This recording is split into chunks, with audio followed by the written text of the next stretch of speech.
Hi మామ, ఉదయం లేసి అయితే బీచ్కి వచ్చానైతే అనుకుంటున్నారా? అసలు మ్యాటర్ ఏంటంటే వీడియో అయితే లాస్ట్ వరకు చూడండి, మీకైతే తెలుస్తుంది. ఇక్కడ వీళ్ళు ఏం చేస్తున్నారో కామెంట్ అయితే చేయండి. రోజు 10 గంటలకు పందిలో పడుకొని లేచేవాడిని నేను, 5 గంటలకే బీచ్కి ఎందుకు వచ్చానని అనుకుంటున్నారా? అసలు మ్యాటర్ ఏంటంటే మా అమ్మ ఉదయమే లేపేసి గుడికి అయితే వెళ్ళరా అన్నది. ఉదయమే గుడికి ఎందుకమ్మా అంటే చీపురు కట్టి తిరగేయాలని అన్నది. ఇంకేం చేస్తామని 2 చేతులు కట్టుకొని అయితే స్నానం చేసి అయితే బీచ్కి అయితే వస్తాం. మా అమ్మ ఉదయమే లేపి అయితే గుడికి అయితే వెళ్ళమన్నదే. మనకు బండి అయితే ఇస్తే చేతులు అయితే తిన్నంగా అయితే ఉండవు కదా, అందుకే మనం తిన్నంగా బీచ్కి అయితే వచ్చాము. బీచ్ నుండి అయితే అలా గుడికి వెళ్దాం ఇంక అనుకున్నట్టే బీచ్కి వెళ్ళి అయితే గుడికి అయితే వెళ్ళాము. బీచ్కి అయితే ఉదయం సన్ రైజ్ చూద్దామని. కానీ మాకు అక్కడ ఓ విషయం అయితే తెలిసింది. అదేంటో తెలియాలంటే లాస్ట్ వరకు అయితే వీడియో చూడండి. అలా అమ్మవారి గుడిలోకి వెళ్ళి అయితే దర్శనం అయితే అమ్మవారి విగ్రహం అయితే చాలా అయితే అందంగా ఉంది. ఇంకా 2 కళ్ళు అయితే చాలేదు అమ్మవారి విగ్రహం అయితే చూడడానికి. ఇంకా ఎంత ఓవర్ యాక్షన్ చేద్దానైతే అనుకుంటున్నారా? అసలు మ్యాటర్ ఏంటంటే రీసెంట్ గా 3 డేస్ బ్యాక్ అయితే మా ఊరు బీచ్ లో అయితే ఒక అతను అయితే చనిపోయాడు. అది ఎలా చనిపోయారని తెలుసుకోవాలి. బోట్లో ఉన్న మత్స్యకారులందరూ వేట ముగించుకొని అయితే ఇంటికైతే వస్తుండగా అలల మధ్యలో అయితే ఇరుక్కుపోయి అయితే బోట్ అయితే తిరగబడిపోయింది. అప్పుడు బోట్ తిరగబడిపోయినప్పుడు అయితే ఎవరైతే ఏమీ అనుకోలేదు. ఇంకా కొంతసేపు పోయాకైతే ఒక అతను అయితే కనిపించకపోయేసరికి చాలా సేపు అయితే ఎదుకారంట. ఇంకా అప్పుడైతే అర్థమైతే చేసుకున్నారు. ఇంకా అతను అలల మధ్యలో కిందకి అయితే వెళ్ళిపోయాడు, ఇంకా చనిపోయాడేమో అనుకుని ఇంకా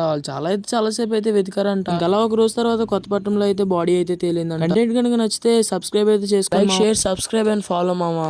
ఉంటా, బాయ్.